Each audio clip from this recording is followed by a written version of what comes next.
Hello guys, আগেও আপনাদের বলেছি আমার শাশুড়ি মা খুব অসুস্থ ছিল। ঠিক আছে। তা আমি ইউটিউব তখনও করেছিলাম।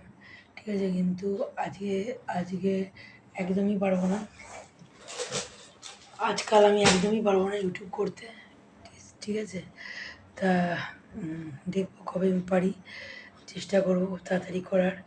কেন উম, মানে আমার তো মা নেই, মানে আমাকে মায়ের মতোই ভালোবাসতো, খুব আদর যত্ন করতো, ভালোবাসতো।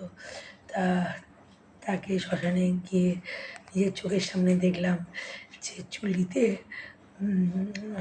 ঢোকানো হলো চুলিতে ঢোকানো হলো লাল শিখার মধ্যে। দেখে আসার পর আর ইউটিউব করার শক্তি আমার নেই। ঠিক আছে, আজকাল মনে হয় পারবো না, পরশুদিন থেকে বসে বসে গান করবো, তারপর করার চেষ্টা করবো। ঠিক আছে, মা আমাকে খুব ভালোবাসতো। এখন আমি সত্যি একা হয়ে গেলাম, মানে আমার হাজব্যান্ড আর আমি। ঠিক আছে, ওর বাবা আগে ছোটোবেলায় মারা গেছে, ওর যখন 18 বছর বয়স ছিল। তা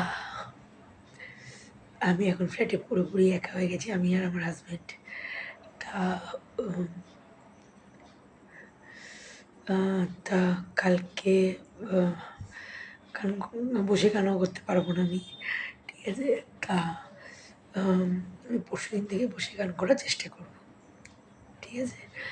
তা আজকাল একদমই হবে না। ঠিক আছে, আপনারা ভালো থাকবেন। শুভরাত্রি। 11 দিন তো মানতেই হবে, নিজেদের নিজেদের বুঝতে হবে। 11 দিন পালন করতে হবে। আজকে রাত্রিবেলা সাবু দিয়ে, কলা দিয়ে এগুলো খাবো, ফল খাবো। ঠিক আছে। Good night, good night, tata, good night, tata. কালকে দেখা হবে। হ্যাঁ, আপনাদের সঙ্গে শেয়ার করলাম, এটাই আমার আনন্দ। ইউটিউব করে আমি সত্যি খুব আনন্দিত। আর আমার একা ফিল হয় না ইউটিউব, আমার একা ফিল হয় না। ইউটিউব যেন আমার একটা সঙ্গী হয়ে গেছে। ঠিক আছে, টাটা, গুড নাইট ফ্রেন্ডস।